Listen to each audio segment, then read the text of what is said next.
இனி கீரை மீந்து போச்சுன்னா நீங்க கவலையே பட வேண்டாம். எல்லா கீரையும் சேர்த்து இந்த மாதிரி ஒரு ஈவினிங் ஸ்நாக்ஸ் பர்ஃபெக்ட்டா செஞ்சிடலாம்.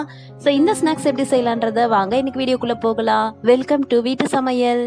இந்த ஸ்நாக்ஸ்க்கு ஒரு 3 மணி நேரத்துக்கு கடலைப்பருப்பை ஊற வச்சு எடுத்துக்கோங்க. அதுக்கப்புறம் நல்லா வாஷ் பண்ணி நல்லா அரைச்சி எடுத்துக்கோங்க. அரைக்கும் போது கொஞ்சம் உப்பு சேர்த்து அரைச்சிருங்க. அதுக்கப்புறம் 1 டேபிள் ஸ்பூன் சோம்பு தூள் சேர்த்துக்கோங்க.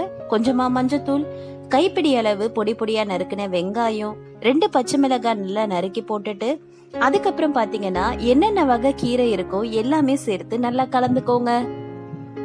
இதுல பாத்தீங்கன்னா நான் முளைக்கீரை, முருங்கைக்கீரை, சிறுகீரை எல்லாமே சேர்த்திருக்கேன். இந்த மாதிரி நல்லா கலந்து எடுத்துக்கோங்க.